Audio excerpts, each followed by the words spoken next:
We all love to look back on the history of the PlayStation console with rose-colored glasses, but boy have we been through some major ups and downs with Sony over the years. Remember the ill-conceived concept of the boomerang controller? Yeah, that would have been a disaster. So as we all get hyped up for the game-changing release of the PS5, let's go through a little reality check as we take a stroll down memory lane and cover everything you need to know about the journey we've been on from the PS1 all the way to the nothing like the original. The one that started it all, the PlayStation Classic. Oh wow, no, not the recently released PlayStation Classic console with bundled games. That was a huge disappointment. We're talking about the top-loading solid gray PS1 and its little teeny brother, the PS1 Slim. The original PlayStation was a game-changer for the industry and sparked a console war, not because of gamers choosing sides, but because of the gaming companies themselves. In the early 1990s, Nintendo and Sega were in such a heated gaming battle that no one would have conceived Mario and Sonic doing friendly Olympic challenges together years later. The plumber and the speedster simply hated each other, and their parent companies were out to defeat the competition. And this is where Sony snuck in. At first, they were teaming up with Nintendo, creating a disc-based hybrid known as a Nintendo PlayStation. Could you even imagine? Well, before the system could launch and before Yoshi got his own 3D platforming game, the relationship went sour. Nintendo pretty much ghosted Sony, and the company abandoned the PlayStation concept to release the N64. Sure, Sony's feelings were hurt, but they relented, and the PlayStation was born in 1994 with a global release in '95. In other words, thanks Nintendo!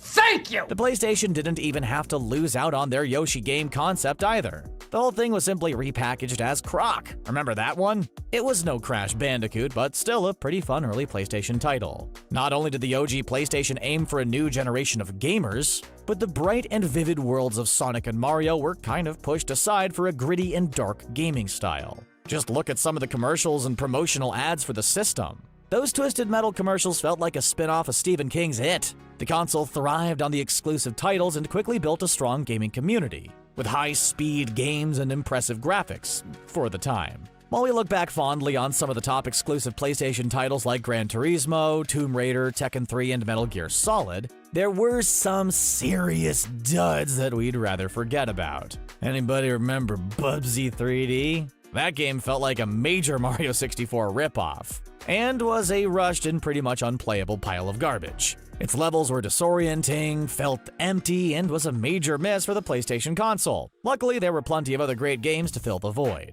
The rise of the PlayStation also meant the rise of game disc scratches, smudges, and disc read errors that could frustrate us to no end. Forget blowing in a cartridge to get glitchy Mario to work better. One little scratch on your precious PS1 CD could lead to Lara Croft freezing mid-air as she made an epic leap. Third-party companies ate up our money as we purchased disc cleaners and laser cleaners or tried all kinds of urban legend cleaning methods. Like the toothpaste one. Man, who's the sicko that came up with that? Ugh. Besides the games, one of the great concepts for the PlayStation was the controller, a design concept which has been upgraded over the years but still includes the same basic formula. Players use 4 input buttons, with shapes for symbols and have access to 4 triggers. The analog sticks would not be introduced until 1997 with the PlayStation Dual Analog Controller, a precursor to the DualShock series of controllers. Since the PS5 is on the way, it's no surprise that the PS1 was followed up with the PS2. But the world of gaming was about to get bigger. While Sony was competing with Nintendo and Sega still, Microsoft was also entering the fray and gearing up for the launch of the Xbox console. Sony knew they had to go even bigger and better with the PS2, and boy oh boy did they deliver. PlayStation 2. PlayStation 2, newest fastest video game system ever. The PS2 was leaps and bounds above the PS1, and it was even backwards compatible with all PS1 games. Something that Sony would struggle a bit with down the line. It was the year 2000. The future had officially arrived. It was the new millennium. Sony continued shelling out those odd dystopian gaming commercials, but we were all sucked in anyway. The PS2 ditched the drab gray for a sleek black. Another design choice that stuck through the years. Improved graphics, memory, and processing led to even bigger and better titles. Oh yeah, and the console could play DVDs, which were exploding at the time. The PS2 came packaged with the DualShock 2 controller, and boy, those analog buttons were smooth as butter. The one downfall with the launch of the PS2? Those dreaded blue discs. There was nothing worse than purchasing a new game only to open the game and see a blue design printed on the bottom. Sure, it looked cool, but those beautiful blue hues resulted in more disc read errors than game overs. Eventually, Sony fixed the blue disc mistake, correcting both discs and consoles, but it was far too late for many gamers. And sticking with the whole color scheme, if players weren't dealing with blue disc problems, they may have had the red screen error. Pretty much a sign of a broken PS2. For most people, the console was about as useful as a brick whenever that red screen error persisted. Even with the blue discs piling up at GameStops and not selling, the PS2 was still an explosive success. We're talking unprecedented numbers. The PS2 sold over 155 million devices worldwide and is still ranked as the top console ever sold. The only thing that even came close was the Nintendo DS, and to be fair, Nintendo kinda cheated,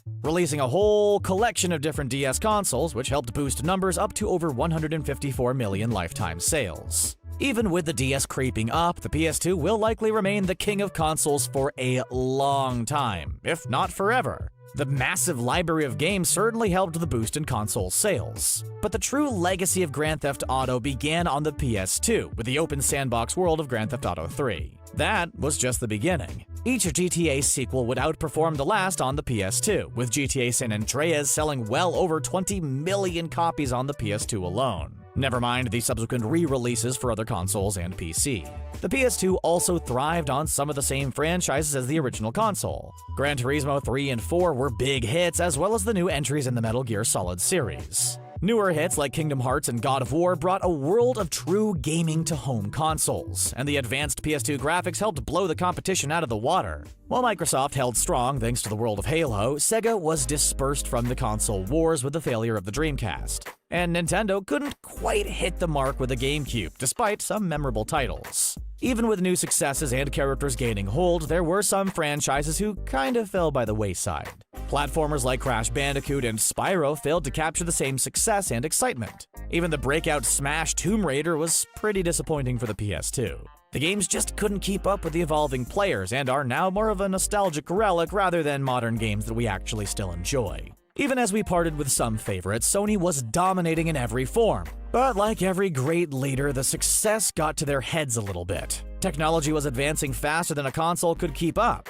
PC gamers were laughing in our faces as they easily swapped out motherboards and graphic cards to handle the loads of the newest games. And then the PS3 was announced. How would Sony follow up one of the greatest consoles of all time? With a lackluster promotional build filled with all kinds of broken promises. You can't really blame Sony though. The PS2 was in so many living rooms. They needed to stick close to the same successful blueprint, but toss in a few attention-grabbing features to wow their current crop of gamers. Unfortunately, they thought they could do that with the boomerang controller. Yikes. Sony managed to create something uglier than the N64 controller, something that looked more uncomfortable than the Nintendo Power Glove. That thing was a nightmare. It actually seemed more bulky than the original Xbox controller, and thankfully Sony threw that boomerang controller out, and it never returned. Not that the 6-axis or DualShock 3 was much of an improvement, but far better than Sony's initial idea. Okay, one blunder down. What would be next for the PS3? Oh yeah,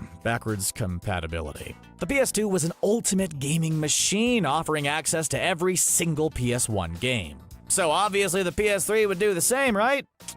Nope. Well, kind of. Only for a select few. The good news was the PS3 could play all PS1 games. Phew, your collection's safe. The bad news, only 2 models from the PS3 launch were compatible with PS2 games. The PS3 20GB non-Wi-Fi console included a PS2 game chip, as well as the 60GB model with Wi-Fi included. Both could read all PS2 games, but hardware upgrades and the transition to the PS3 Slim left all that backwards compatibility in the dust. Essentially, Sony had a big mess on their hands. Gamers scrambled to make charts showcasing which consoles worked with PS2 games and which ones didn't. Even with the mess, Sony still had a lot of promise with the PS3. The hard drives could download full games from the PlayStation Store, the Blu-ray drive played HD movies, and the clunky PlayStation ports were replaced with USB ports, wireless DualShock controllers, and much better online gaming. The PS3 would arrive in 2006, and Sony had some bold predictions about the console. Despite technology moving faster than an Elon Musk SpaceX rocket, we had this brilliant quote from Sony Computer Entertainment America head Kaz Hirai. the PlayStation 3 is going to be a console that's going to be with you again for 10 years. 10 years? Well, 7 years later, the PS3 would be replaced with the PS4. But before that, the PS3 felt like Sony's way of adapting new technology and getting some of the kinks worked out. As games became more online-oriented, new titles like Call of Duty began making waves and gaining legions of followers. No longer were gamers playing 4-player split-screen on GoldenEye 64. They wanted the whole TV to themselves as they connected with other players from around the world. Well, up until there was another annoying connection error, or, something so horrible we simply referred to it as the 2011 PlayStation Network outage. 23 days. No online gaming. Millions of accounts compromised. Yeah, it was about time for Sony to launch a new console. Riding the ups and downs of success, Sony took the positives of the PS2, learned from the mistakes of the PS3,